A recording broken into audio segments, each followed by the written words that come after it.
Hello,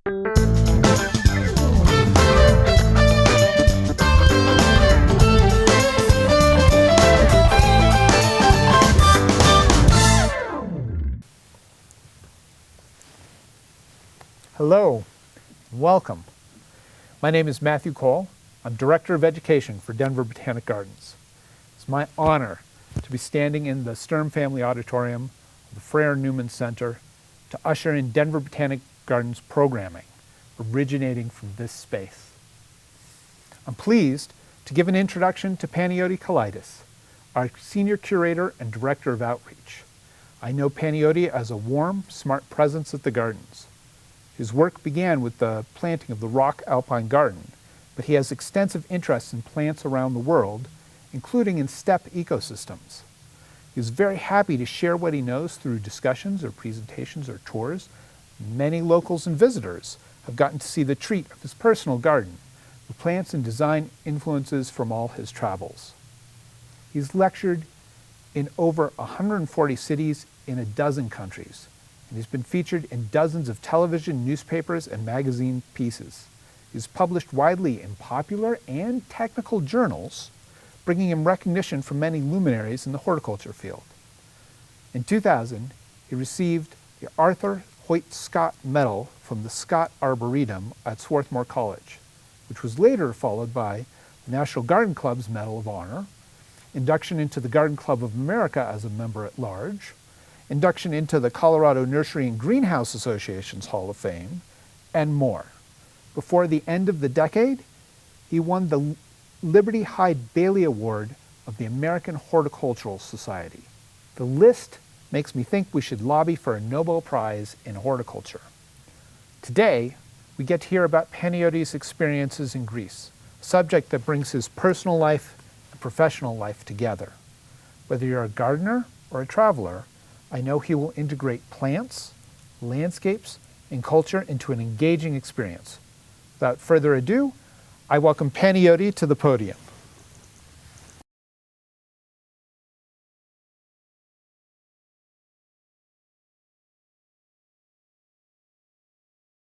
About a month ago, I was asked to consider doing some presentations about the wonderful trips I've had in the course of my career here at Denver Botanic Gardens to inaugurate this fantastic Sturm Family Auditorium in the Frere Newman Center, which was finished just in months ago, and yet we've only had a very few programs in here. So this is a harbinger, so to speak, of what I hope will be many programs and many movies that will be filmed and shown and shared in this gorgeous space.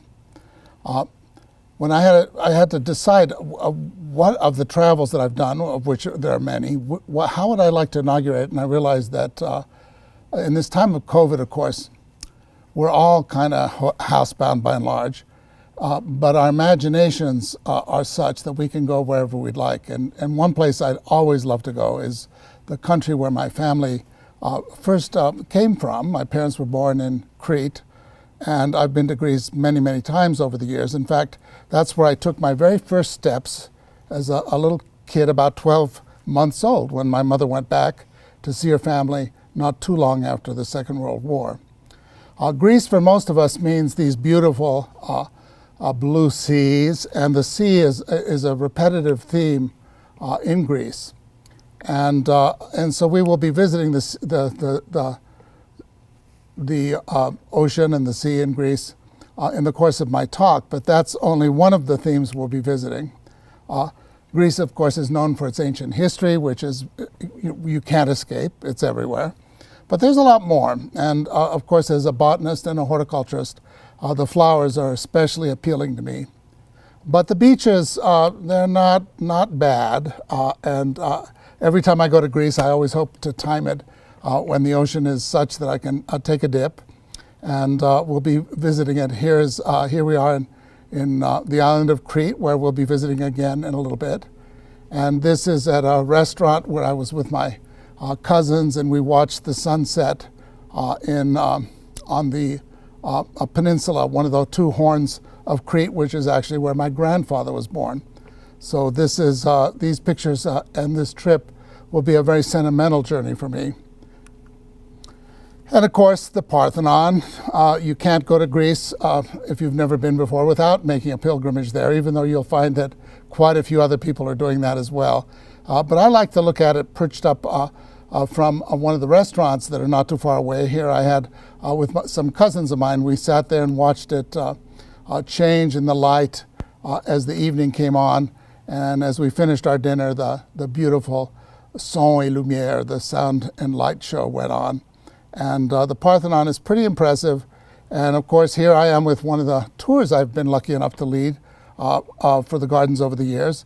And everybody's enjoying looking in front of the Parthenon there. And of course, you have to look at some of the features. Here we're looking up at what's left of one of the little roofing areas. You can tell there's been quite a bit of restoration that has had to go on. This is a building that has been bombed and has had all sorts of history associated with it. And you can see there's even a little plant that's decided to grow on the frieze there. At any rate, you can see the friezes, many of them that are left in Greece. As you know, the Greeks have been wanting to bring back a few other pieces of the Parthenon that found their way to England a few centuries ago, almost exactly 200 years ago. But they still have plenty. And they have beautiful replicas in a wonderful museum that's just been completed a few years ago there at the base of the Parthenon. And there's, of course, the other great museum of archaeology, where you can see things like this incredible statue. We don't know if it's of Zeus or Poseidon. There's been a lot of argumentation, but it's an extraordinarily beautiful bronze. And everywhere you go in Greece, of course, there'll be museums in almost any little town. And there are ruins. This is the famous temple at Cape Sunion, maybe 20 miles from Athens. One of the traditional things you do in Greece, of course, when you arrive is in the day or two you go out towards the village of Velavrion, and there is this incredible temple where I've never been able to find it, but apparently Lord Byron carved his name in it like he did a lot of other places. He was one of the early first taggers of history. But aside from the beautiful sea and the wonderful ancient ruins, I want to stress that Greek food is pretty wonderful. I've known very few people who have been to Greece and who have not been delighted with the food there, because almost anywhere you go, street food or food in almost any restaurant, or with, of course, here I am with some family, and the food is always fresh. The Greeks are real snobs about freshness of their food, and the same is true in Turkey, as a matter of fact. You can go almost anywhere. Here is one of my cousins. You can tell that they wear American sweatshirts like they do everywhere in the world. You see American t-shirts, but the food is authentic at Greek.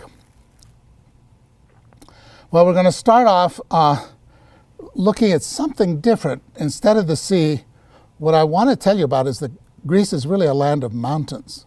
And one of the great mountains is right outside of the city of Athens. And here we are in Athens looking at this. It looks like a foothill from a distance. And this is Mount Parnitha. It's one of dozens of mountains that ring Athens. And I was so lucky my last trip there. You can see Athens is right next to Mount Parthina on the map there. And this is a mountain that has, if you look carefully on that sign, you'll see there's some sort of I think it's a microwave tower on top, or a television tower. And so this is a mountain that has traffic going to the top. There's actually a restaurant up there as well. And here we are driving up. You can see a little closer up there on top where there's that facility.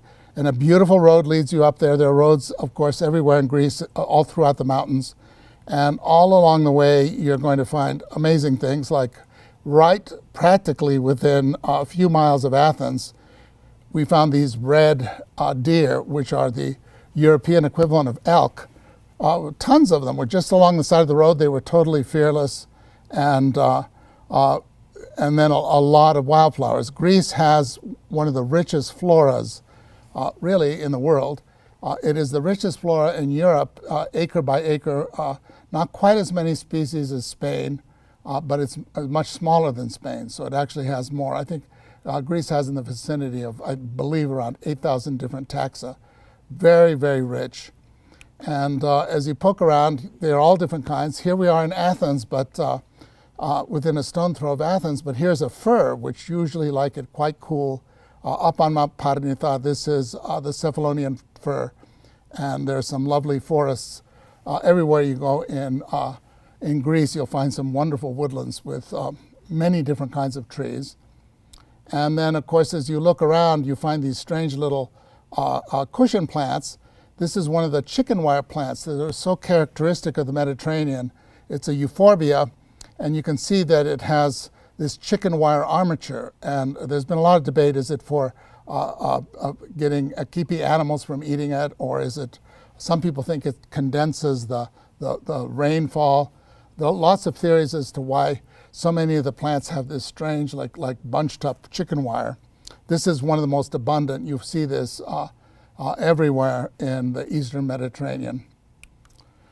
This is a picture actually on the Parthenon. We're taking a flashback, but as long as we're looking at plants, this is one of the many kinds of mulleins. Greece is absolutely, everywhere you look, there's a different kind of mullein.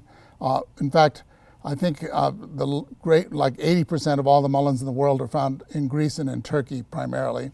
And they're both very, very rich in mulleins. And this is one, we'll see the foliage of this in another spot. This is Verbascum undulatum, one which has beautiful, beautiful leaves.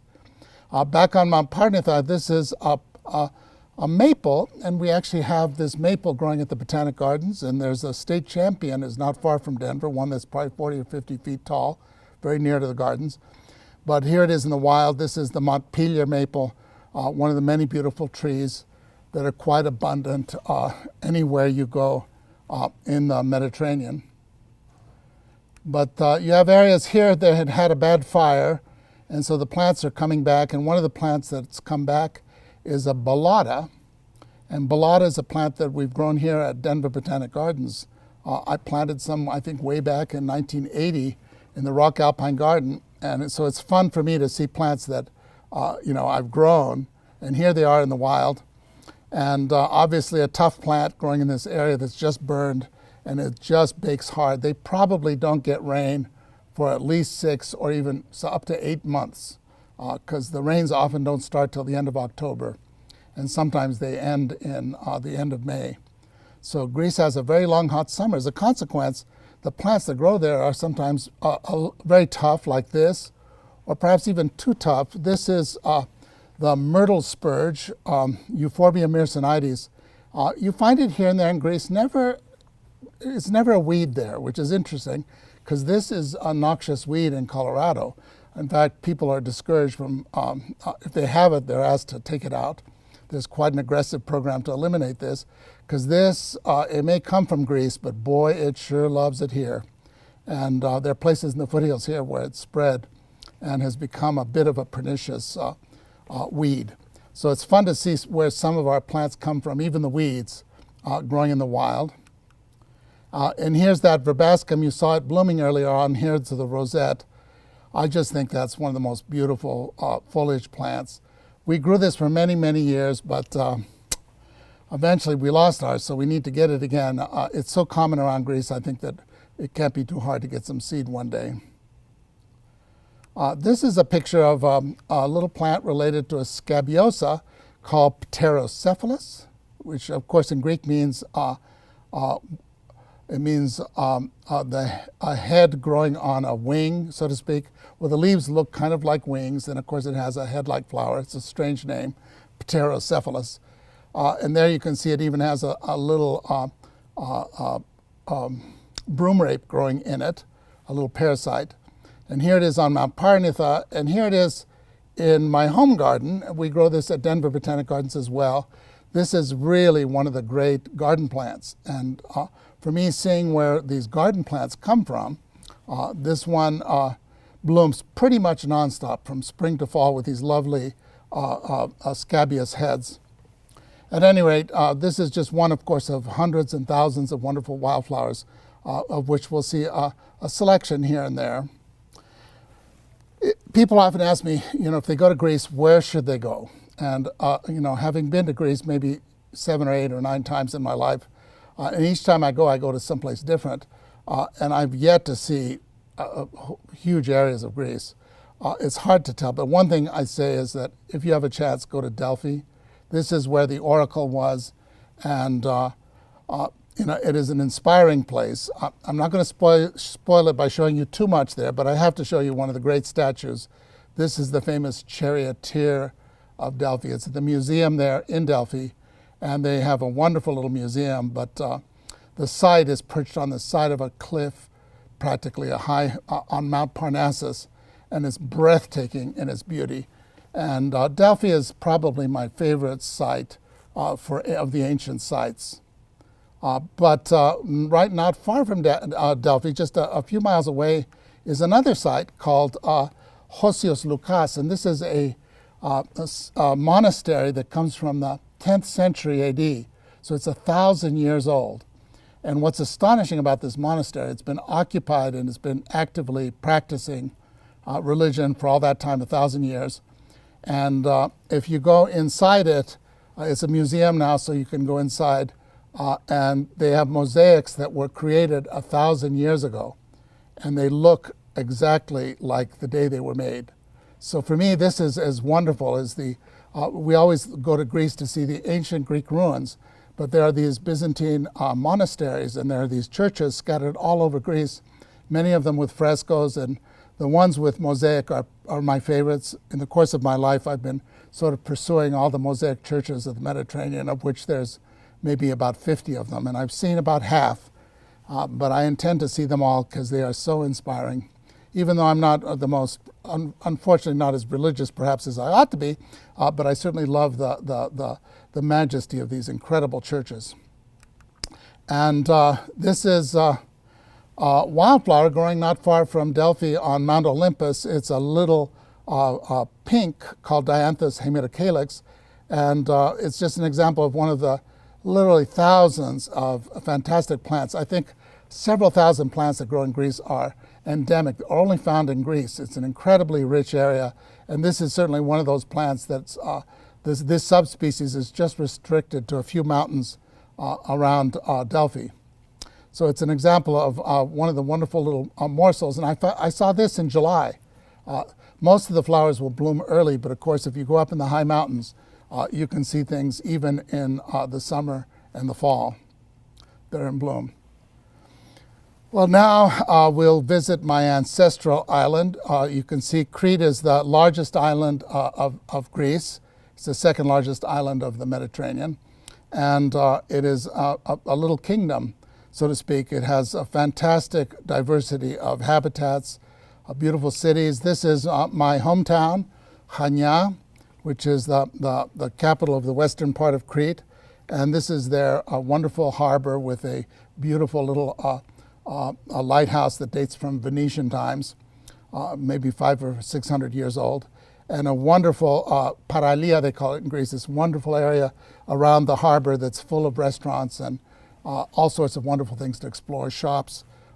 When I was a kid, and I spent many summers in Crete, this was my hometown, of course, there was hardly ever tourists, especially when I was up there. In 1963, for example, as a little kid, I remember spending the whole summer and not hearing virtually anything but Greek. A few Germans now and again, but now, of course, Chania has become a major center because it's kind of like Hawaii. There are just beaches as far as the eye can see, and it's an extremely popular place for people to go and swim and enjoy the sea. But Crete has rugged mountains that climb up to almost 8,000 feet. Here's the highest peak is called Psiloriti in Greek, which is Mount Ida in English, and it is where Zeus, the greatest of the gods, was born and raised here. And if you travel around Crete, you will invariably drive around Psiloriti while you're there. And it's just incredibly rich in all sorts of things. You find these strange plants that have been shaped by the goats. The goats love to nibble on all these branches, and they create like sculpture. These are actually oaks. There's quite a few species of oaks that are very popular with the goats, and they make these incredible topiaries on the mountain. But of course, what's really one of the great attractions of Crete and the whole Mediterranean, is that in March, April, and May, there are countless orchids. In all the sort of uncultivated areas, you'll find things like, here's a little orchis, a little yellow form of Lexiflora, and then you get these ophrys, which are a specialty of the Mediterranean, and they actually look like insects, and they produce the pheromones of the female bee or whatever it might be a little bit before the actual females of the insects emerge. But the males will be out, and so this is very famous. Darwin actually wrote a book about these. The fact that they actually attract the male species of the insect, and at any rate, the ophrys in Crete, there are dozens of them, and even hybrids. And in the springtime, people come from all over the world to explore and to see these. And on the left-hand side, there's the famous man orchid. It looks like a little person called Orchis italica. And here on one of my trips, this is my friend Stavrula, and she's in a meadow, and there are just hundreds and hundreds of these orchids everywhere you look. And if you look closely, here's a vignette. There are actually 3 or 4 species in this picture of different kinds of orchids. So to go there and see the orchids in the spring is one of the high points, really, of my life, and I've been lucky to have done so several times. They're just so intricate and so complex, as orchids always are. But growing with them, here you can see is I believe that's Ophrys lutea. It's growing next to ferns and all sorts of other little gems. And when you go there in the springtime, the island of Crete, in fact, all the islands are like one big flower garden. And it's really delightful. Of course, there are hundreds and hundreds of islands. Crete, of course, is my favorite because that's my ancestral homeland. But a close second would probably be the island of Naxos. And Naxos is in the middle of what's called the Cyclades, which comes from the Greek word cycle, kyklos, which means circle. And you can see in this picture, there's all the different islands there. Those are the Cycladic islands. And Naxos is the one in red. It's the largest of the Cycladic islands. I guess Andros looks pretty big as well. But what's intriguing about island hopping in Greece is how each island is so different in its style of architecture. They all have slightly different kinds of food, different qualities to them, and all of them have interesting ruins. And here's the famous portico to the an ancient temple. The temple has disappeared, but the portico has been sitting there for thousands of years. And this is right at the capital. When you arrive in Naxos, you see this wonderful structure on what used to be a little island and is now connected to the island. And I was lucky there to be there last year, as a matter of fact, and during Easter. And here's an Easter celebration that I went to, which is to go to a church in Greece. Of course, you're welcome. You don't have to be a Greek Orthodox to attend a service, but they're always very wonderful because they're so traditional in their style. And I love the Byzantine music, and the whole mood of the church is a great pleasure to visit. But the countryside, like I said, it looks like a big perennial border. Here you can see there's cistus and phlomas, masses of color everywhere you look, especially, of course, in April and May. And tucked in among them, here's a different orchid again, Anacaptus pyramidalis. We found one spot that had thousands of these growing in Naxos. So I'd like to linger in Naxos because it's a very rich island with a lot of diversity. But we're going to sail away. There you can see the temple once again fading into the light there. Because we're going to go very nearby, right across the strait there. You can see Paros is right next to Naxos. And Paros, of course, is another one of the great Cycladic islands, and totally different in style and mood, and also very rich. Here we're arriving, everybody's all excited, one of the great churches there. And I was particularly excited because I saw this big red patch, and I thought, what could that be? In a minute or two, you'll find out what it is. It's pretty spectacular. But the island, we arrived in the afternoon, and we started wandering around the port. The ports are always, the harbors are always very decorative. You can see all the wonderful ships there, the boats. And then in the evening, of course, when the taverns open up, it's very, very romantic. And all the streets are lined with, baskets of flowers and all these little tables. And you can get lost quite easily, but it's a fun thing to do. So Paros is particularly quaint, and I was really struck. They're really into succulents, and everywhere I went, the pathways would have these beautiful specimens of various tender succulents that we have to grow indoors, but of course it's so mild there, they rarely freeze.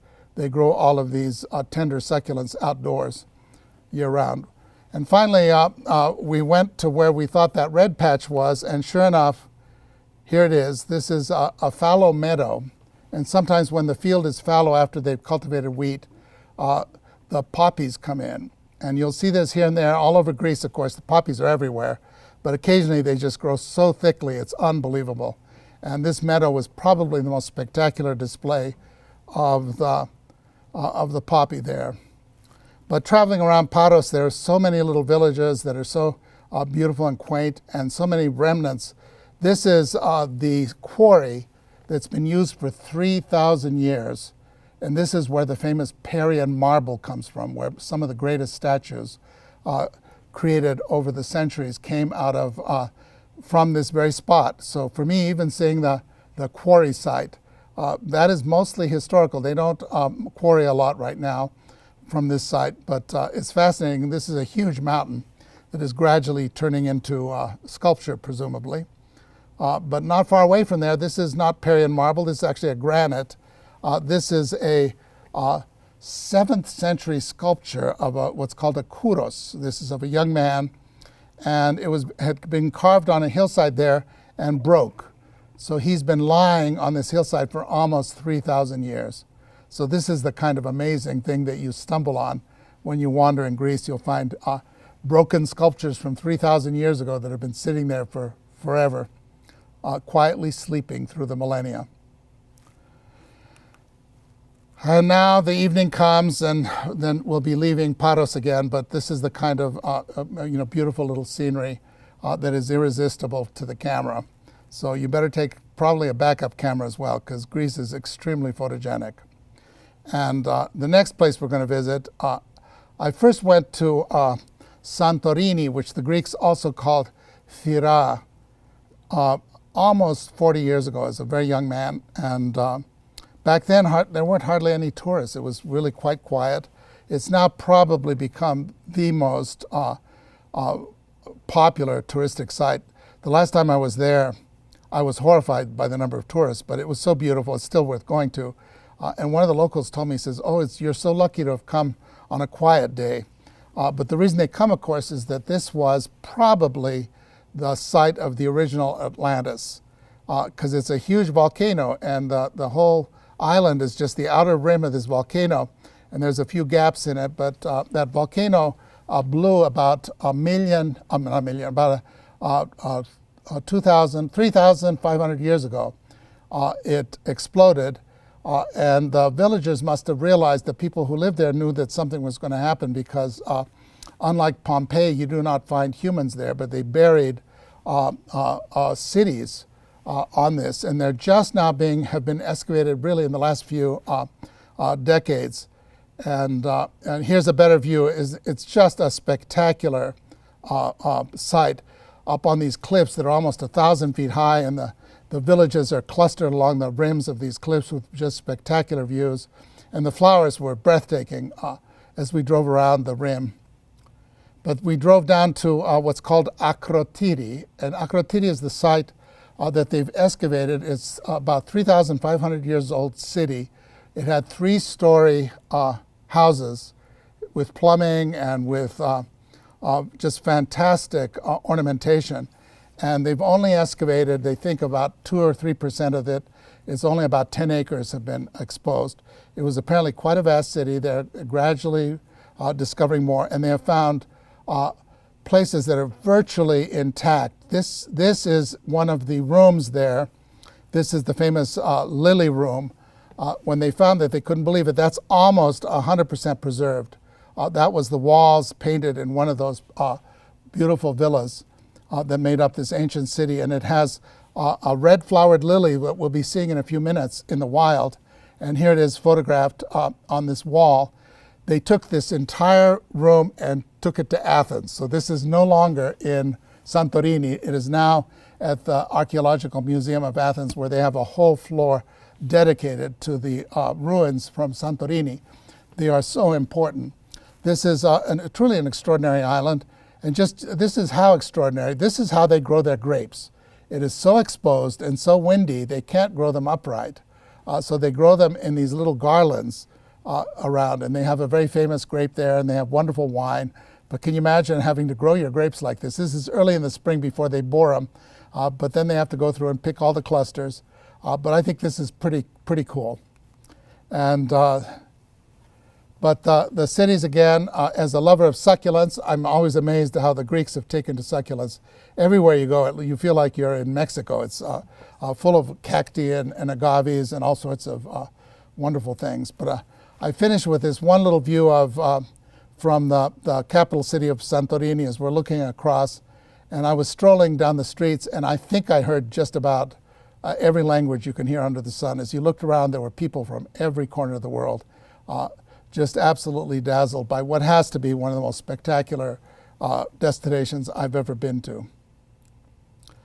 Well, as a contrast to Santorini, Mount Olympus, which is up in the plain of Thessaly, is in northern Greece. And once you get into northern Greece, and especially if you get off away from the ocean and drive through, there are just hundreds of roads driving through dozens of mountain ranges. And you can go through village after village and not see a single tourist. So there are large areas of Greece that are very untouristed, thank heaven, so far.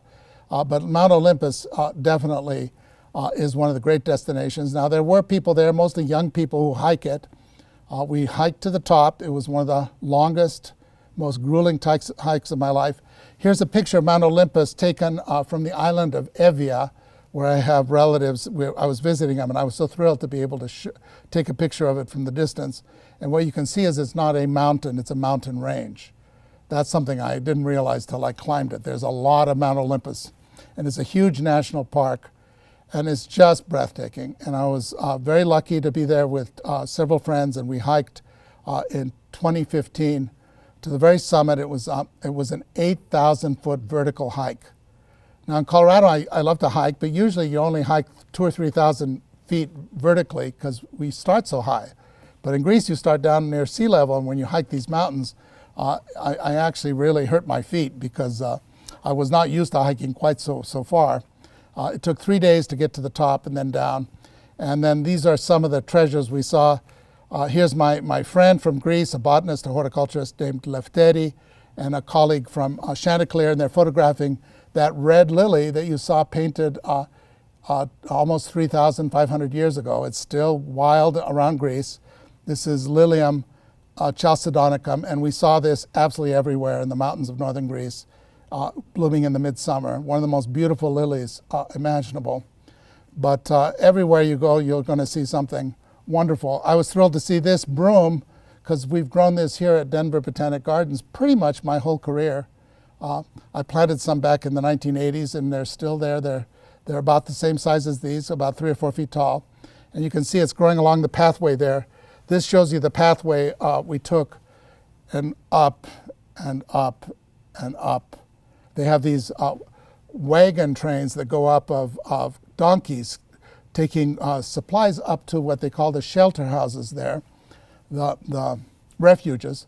And there are 3 refuges way up at the top of Mount Olympus in various sites where people can stay overnight, because it's such a long hike. You just can't go up and down in a day. So we stayed at one of the shelter houses just one night. But if you have a chance, I'd suggest taking at least 2. There's just so much to see on the mountain. And on the way, you see things like this is a hop hornbeam, Austria carpinifolia. I knew the American hop hornbeam. We have the state champion of the American one here at Denver Botanic Gardens, but it was a thrill to see the European one growing on the mountain. There are a tremendous variety of interesting trees. My favorite was this pine. This is Pinus heldreichii. And Pinus heldreichii is a rather rare pine. They call it the Bosnian pine. It does grow in Bosnia, but it's found in Greece quite a few places as well. But they're always very, very near the tops of the mountains. So if you look on a map of where it's actually distributed, it's a rather rare tree. But on the left-hand side, you can see we have the state champion growing here at Denver Botanic Gardens. So I was kind of thrilled to see that in the wild they get very big. If you look at the base of that picture on the right-hand side, you'll see some little people in there. So they get big. That's probably about 100 feet tall. So our little state champion has a ways to go. And here we are at the highest of the refuges. And this is 2,760 feet. That's almost, I believe that's almost 9,000 feet there. And it's very high up. It's near the summit. From there, it's very easy to climb up to the summit from this refuge. And here is one of the summits.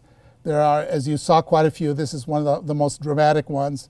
And this is one, we didn't make it to the very tippy top, but we did make it up to those scree slopes. And those scree slopes were full of treasures. In July, we were there around the 10th of July, and we saw things like this beautiful star gentian. This is found all over Europe, and I've seen it actually, plants pretty much like this growing in the Caucasus and also in Central Asia. But it's primarily most abundant in the European Alps. And here it's pretty common up on Mount Olympus as well, although it has its own special little subspecies, but they look pretty much all the same. And here's a columbine, which reminded me a lot of our Colorado columbine, but this is named for the first king of Greece, King Otto, Aquilegia Tonus. And I was thrilled to see this because I'd never seen it before in Greece. I've been elsewhere, and it's rather a rare plant, but it's not restricted to Mount Olympus by any means, but it's a classic location for it. But there are plants that are kind of local specialties. Here's Linum olympicum, a beautiful pale blue flax. And one of the great endemics of the mountain is Campanula aureatum, which this is the campanula of the Oreads, and it is only found on Mount Olympus. And another one of the endemics there's a whole handful of plants that are entirely restricted to the mountain. Here's a little mouse ear, a little cerastium, named for the first great botanist of the Western tradition. Theophrastus wrote the first great botanical treatment I think in the 3rd century BC, and this was named for him. I don't think he ever saw it, but it's a nice honorific. And of course, one of the most beautiful and the most rare treasures of the mountain is this shrubby violet called Viola delphinantha.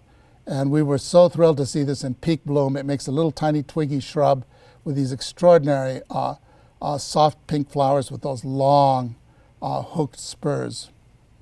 The most famous mountain plant on the mountain, alas, we saw lots of it, but only one in bloom. The one in bloom was very, very far away, and the picture didn't turn out very well. But here you can see it in seed.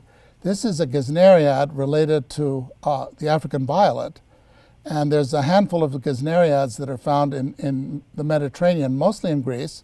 But this is one that's only known from Mount Olympus. And it's an endangered plant there, although I've seen quite a bit of it there. It's not rare.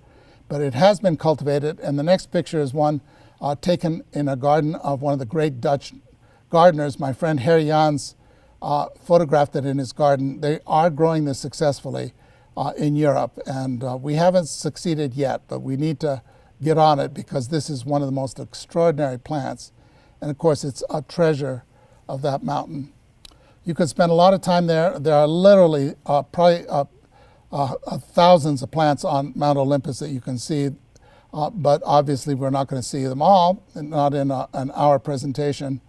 And sadly enough, we don't even have time to spend much time on this extraordinary site. This is called the Meteora. Many people have heard of Mount Athos, the famous monasteries where only men can go. But this is one that has both convents and male monasteries. And it's an extraordinary cluster of about 6 or 7 of these monasteries that are all found on top of these tall mountains. And it's right in the shadow practically of Mount Olympus, very nearby, and a spectacular site to visit. So there's so much to see. We've barely really scratched the surface. This was a chamois I saw on Mount Olympus. And when I looked at the photograph carefully, I was horrified that it was sticking its tongue out at us. And it was saying, see, you didn't spend enough time here. So this chamois has reminded me that there's a lot more I have to see. And when this COVID nonsense, we finally have it licked, I can tell you one of the first places I'm going to go back to is to my ancestral home. And perhaps you'll even join me. This is a picture of taken near the island of Egina, and I was lucky enough to catch Jonathan Livingston flying by me. And I think it pretty much says it. It's a pretty magical place. And I hope you have a chance to visit. And I believe we might even have a tour this spring led by Sarada Krishnan. So if we can get the COVID behind us, there will be a tour sponsored by Denver Botanic Gardens.